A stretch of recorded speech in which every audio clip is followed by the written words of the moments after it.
Citizens are being asked to reach out to lawmakers demanding a plan to salvage an education system that is in failure.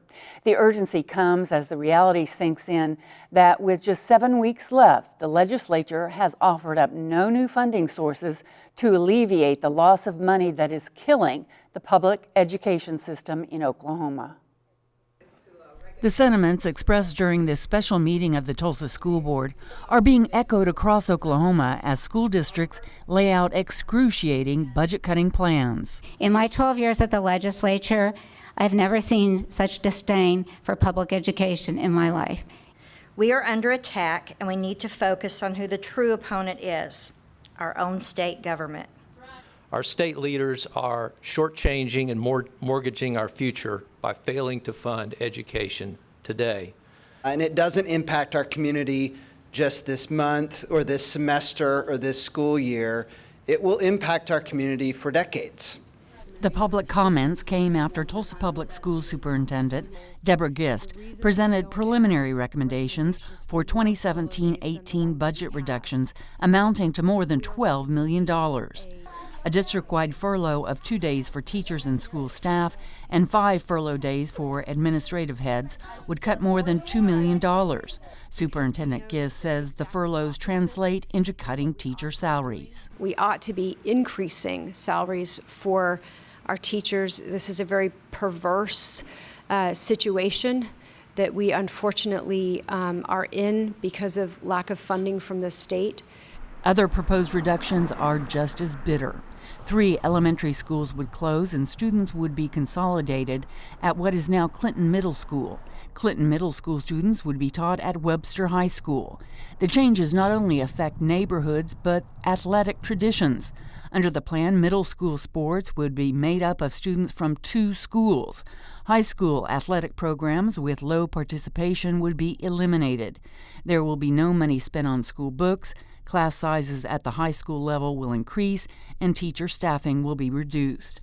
Sean Heim, who is the executive director of the Oklahoma School Boards Association, says all districts are in similar, unimaginable situations. We hear every day about class sizes going up, teachers leaving the state. We know that Oklahoma's cut over 2,000 teachers in the last couple of years. Heim says a statewide survey reveals that 69% of school districts expect to grow class size. Nearly all districts are considering cuts to arts, athletics, advanced coursework, summer programs, and educational field trips. The survey also shows at least 44 more school districts may cut the number of school days through adoption of 4-day school weeks or by shortening the school year. Cuts coming to schools in a state which invests less per pupil spending than anywhere else in the nation. Schools have lost $1 billion cumulative since 2009. They're $224 per student less today in our school funding formula than there was in 2009. The Oklahoma legislature has once again ignored a law requiring lawmakers to lay out an education budget by April 1st, leaving districts in limbo and preparing for the worst. I am so sorry that there is not one elected state representative or senator in this audience tonight. I know they're in session. But there is a responsibility that they have to listen to what this means to our community. Teachers see the writing on the wall and are continuing to seek teaching options other than at public schools in Oklahoma. John Waldron is one of them. He's a history teacher at Booker T. Washington, one of Tulsa's best-performing high schools. He has been named Teacher of the Year, Oklahoma Foundation for Excellence Secondary Teacher of the Year, and a recipient of Tulsa University Teacher Inspiration Prize. I've taught at Booker T for 20 years. I could teach there for 20 more. I met my wife there. I've taught thousands of students. Today I interviewed for a job out of the district. We're going. The professional teaching corps is leaving the schools, and you will not see their like for many years if we don't reverse things. Parent Jonathan Marlowe and others at the meeting blame lawmakers and tax-paying voters.